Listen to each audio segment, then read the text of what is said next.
There are empires history teaches us to recognize. They rise with banners, they fall with fire, they leave behind ruins, broken columns, cracked stone roads. We visit them, photograph them, marvel at their scale. Rome, Egypt, Persia, Britain, empires of land. But there is another kind of empire, one that leaves no ruins behind, no fallen walls, no collapsed palaces, no abandoned capitals, because it never needed them. This empire does not exist in geography. It exists in agreement. It exists in the silent assumptions people carry without ever realizing they were taught to carry them. You were never invaded by it. You were raised inside it. This is the empire that learned something no army ever could. If you control how people interpret reality, you never need to control reality itself. And once a mind is shaped, it will defend the system that shaped it, even against itself.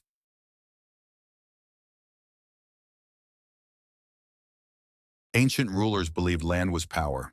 Fields meant food, roads meant trade, borders meant dominance. But land has a weakness. It can be taken back. Empires built on territory must constantly expand, constantly suppress, constantly fear revolt. The empire of the mind solved this problem. It realized something profound. People will accept almost any condition if they believe it is normal, necessary, or inevitable. Belief removes the need for force. Why deploy soldiers when people can be trained to obey voluntarily? Why suppress rebellion when rebellion itself can be defined as irrational, immoral, or dangerous? This empire did not ask, how do we rule them? It asked, how do we shape them? The first architects of this empire were not conquerors. They were thinkers, storytellers, lawmakers, spiritual leaders, educators. They understood that humans do not experience reality directly. We experience stories about reality. Meaning comes before action. Interpretation comes before resistance. So the empire focused on meaning. It answered questions before people learned to ask them. Who are you? What is success? What is failure? What makes a life valuable? What makes a person dangerous? Once those answers are standardized, society begins to move in predictable patterns. People stop exploring truth. They start defending definitions.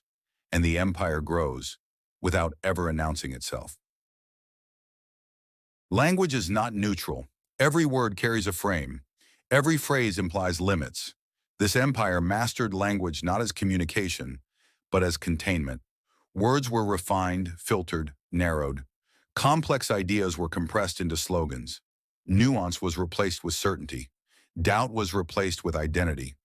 Eventually, entire concepts became unthinkable, not because they were forbidden, but because they were unsayable.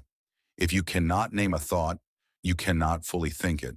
And if you cannot think it, you cannot challenge what exists. This is how control becomes invisible, not by censorship, but by vocabulary.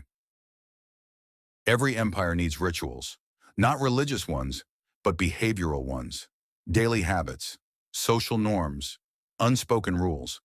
This empire trained people to perform obedience without calling it obedience. People learned when to speak, when to stay silent, what reactions were rewarded, which ones were punished. Approval replaced chains, belonging replaced freedom, and slowly people stopped asking whether something was true. They asked whether it was acceptable.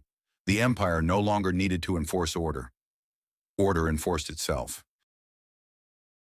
To rule minds indefinitely, an empire must feel moral. This one crowned itself with a single word: progress. Progress is powerful because it moves only forward. Anyone who resists it is automatically framed as backward. Questions become threats. Skepticism becomes hostility. Reflection becomes obstruction. Under the banner of progress, entire belief systems were declared obsolete, not debated, discarded. And the empire learned its most effective weapon: moral superiority without accountability. Old empires crushed rebels. This one studied them. It learned that rebellion could be absorbed, marketed, and neutralized. Anger was redirected into symbols. Identity replaced action. Expression replaced transformation. People felt revolutionary without threatening anything, and the empire remained intact. Because when resistance becomes performance, power becomes untouchable. This empire will not collapse violently. It cannot be overthrown by force. It can only dissolve when enough people notice it exists. Awareness is the enemy of invisible power. The moment you question what feels obvious, the structure weakens. The moment you ask who benefits from belief, the illusion fractures. Freedom does not begin with revolution. It begins with silence, with observation, with remembering that your thoughts do not belong to history, institutions, or narratives. They belong to you. And once enough minds remember that, the empire that controlled minds, but never lands, has nowhere left to rule. This has been Whispers of Lost Time.